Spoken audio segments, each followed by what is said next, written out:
13ஆம் தேதி சகோதரி காயத்ரி அவர்களின் பகிர்வு.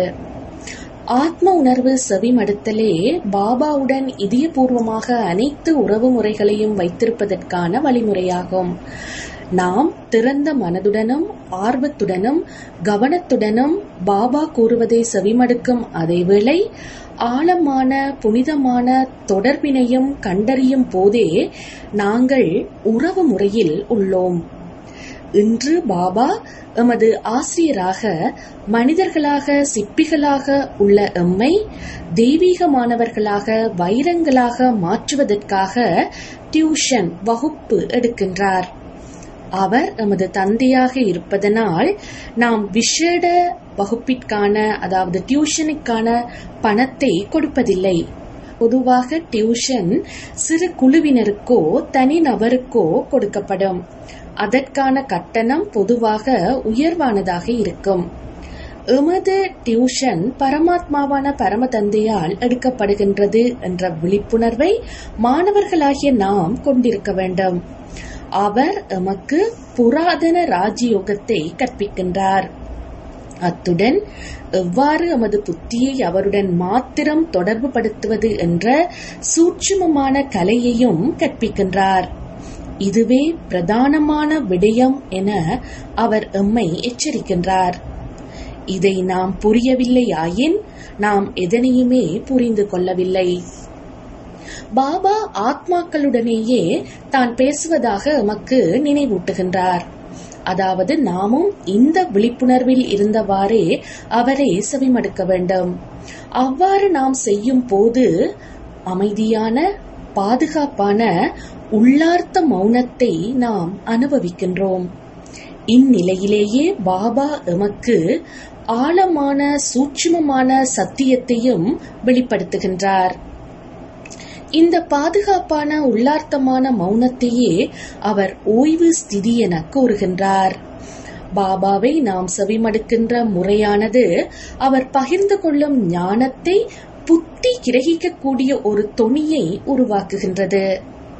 நாம் இந்த ஞானத்தை புத்தியில் வைத்திருப்பதனால் எம்மால் மிக நன்றாக புரிந்து கொள்ள முடிவதுடன் அவருடைய ஞானத்தின் அம்புகள் இந்த மரத்தின் கன்றுகளையும் நிச்சயமாக தாக்கும் என்ற உத்தரவாதத்தையும் பாபா எமக்கு கொடுக்கின்றார். இந்த ஞான அம்புகள் யார் தூய்மையாக்குபவர், எவ்வாறு தூய்மையாக்குதல் இடம்பெறுகின்றது, 5000 வருட சக்கரம் எவ்வாறு அது நிச்சயிக்கப்பட்டதும் மாற்றப்பட முடியாததும், ராம ராவண ராஜ்யத்தின் வேறுபாடுகள், உலக ராஜ்யத்தை கடவுளிடமிருந்து எவ்வாறு பெறுவது போன்றவற்றை உள்ளடக்குகின்றன. பாபா கூறுகின்றார், பரலோக தந்தைக்கு சொந்தமாகுவதில் எந்த செலவும் எமக்கு ஏற்படுவதில்லை. அவர் எம்மை தேவர்கள் ஆக்குவதற்காகவே எமக்கு பயிற்சி அளிக்கின்றார். பாபா தனது ஆத்மாவில் பதியப்பட்டுள்ள முழு பாகத்தையும் எமக்கு விளங்கப்படுத்துகின்றார். எவ்வாறு தான் தூய்மையற்றவர்களையும் விகாரமானவர்களையும் தூய்மையாக்குகின்றேன் என கூறுவதுடன் எமது சொந்த ராஜ்யத்தை எவ்வாறு உருவாக்க வேண்டும் என்ற ஆலோசனைகளையும் வழங்குகின்றார். ஆத்ம உணர்வு செவிமடுத்தலானது பௌதீகமான நேரடி செவிமடுத்தல் போன்றது அல்லாத ஒரு அனுபவமாகும். இதில் ஒற்றுமைக்கான உணர்வு காணப்படுவதுடன் வேற்றுமைகள் அகன்றுவிடும். நான் நம்பிக்கையுடன் பாபாவை செவிமடுத்து அனைத்தையும் பெறுகின்றோம். நாம் முழுமையாக எம்மை இதில் ஈடுபடுத்துகின்றோம். எமது மனம், எமது இதயம், எமது சரீரம் முழுமையாக இதில் மூழ்கியுள்ளன. நாம் யார் என்ற உணர்வு தொடர்ந்தும் எம்மில் வெளித்தோன்றுகின்றது. எம்மில் வெளித்தோன்றும் உணர்வுகளை நாம் நினைவு செய்கின்றோம். பாபா பயிற்சியாளராக ஒரு சிறு கைநூலின் தலைப்பை அதாவது புத்தகத்தின் தலைப்பை மேற்கோள் காட்டி கூறுகின்றார், எவ்வாறு உங்கள் வாழ்வை ஒரு வைரம் போல் ஆக்கலாம். அத்துடன் அவர் கூறுகின்றார், நாம் இந்த கேள்வி பற்றி சிந்திக்கும் போது நாம் ஒரு வார்த்தையை சேர்க்க வேண்டும். அதாவது தேவர் மாதிரி என்பதே அந்த வார்த்தை. நான் இதை செவிமடுக்கும் போது இந்த புத்தகத்தை எங்கு பெறலாம் என நான் நினைத்தேன். ஒருவேளை இந்த புதிய ஒரு புத்தகத்தை செய்வதற்கான நேரம் இதுவாகவும் இருக்கலாம். தந்தையிடமிருந்து ஆஸ்தியை பெறுவதற்கான வழிமுறையானது மௌனத்தையும் ஸ்திரத்தன்மையையும் பயிற்சி செய்தலே ஆகும். மனதையும் புத்தியையும் ஸ்திரமாக வைத்திருந்து இதயத்தை நடுநிலைப்படுத்தி கற்கும் போது எதை நாம் கற்கின்றோமோ அதுவே நாம் என்ற புரிந்துணர்வை பெறுகின்றோம். இது எல்லையற்ற வருமானத்தை சம்பாதிப்பதற்கான வாய்ப்பை எமக்கு அளிக்கின்றது.